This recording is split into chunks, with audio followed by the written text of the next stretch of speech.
Coach Carter is a pretty fascinating film. This is a Disney film based on a true story.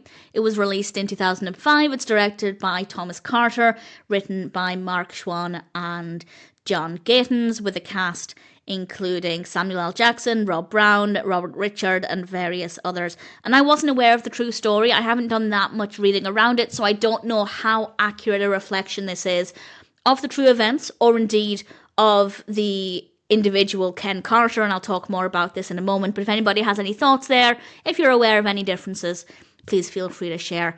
And this is a story of a basketball coach called Ken Carter, Coach Carter. He worked at Richmond High School, and he suspended the entire basketball team due to their poor academic performance.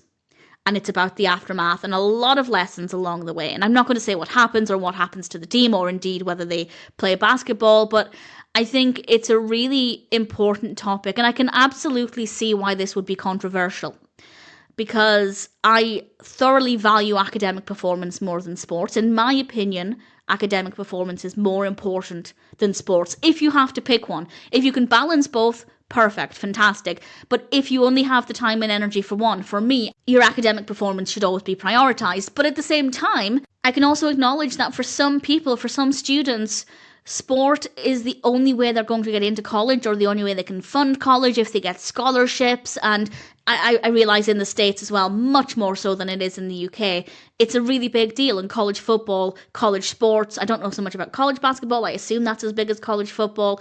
It's a big thing. So I can understand why it would be controversial, because yes, academic performance should always come first. But for some people, their sporting ability is their gateway to a successful life and to opportunities after school. So I think it's a really, really interesting topic. And I will say, if this were in the UK, it would not play out in the same way at all. I don't think it would be as controversial. It's a really strong story. I think there are some really great messages in here, and a lot of opportunities for food for thought. I think there's a lot of substance here.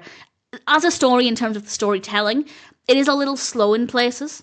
But that being said, even at times when the narrative itself felt quite slow, like it wasn't really moving forward very much, the characters were still interesting, and I did want the best for everybody.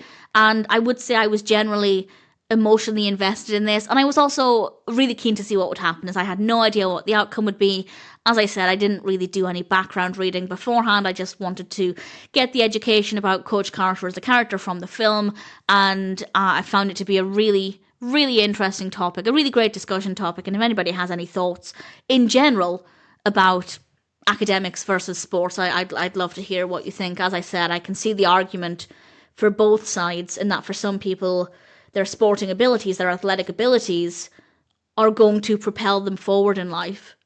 So would it be fair to jeopardize that if they're not performing well academically? And I think the grey area, of course, is they might be trying hard academically, they might just not be academic. But, of course, there is a big argument that a lot, well, is it fair to say a lot? Some people who favour sports at high school are just neglecting their studies intentionally. It's not that they're trying hard enough but not succeeding, it's that they're not trying at all. And I guess that is kind of the big debate there. Is it fair to punish those who are not performing well academically despite trying, just because some people are neglecting their studies? It's an interesting topic. I think there's no right or wrong answer. I think it should be case by case, but can you really do it case by case when it's teamwork? It's difficult, and I think the film does a good job of addressing this. Some great performances all round, very well written characters, really great camera work and editing. It's a really solid and I think quite important film. It made me think a lot. It made me question a lot about what I believe, and ultimately coming to the conclusion that it's not black and white. There is no straight answer, but certainly the film presents one story, one example of how this was handled and what the outcome was. I don't know if the outcome in the film is the outcome in reality. I should maybe have looked into that before discussing this, but if anybody has any thoughts there, of course, please do share. And if it sounds like a film for you, then I'd say Coach Carter is definitely worth watching.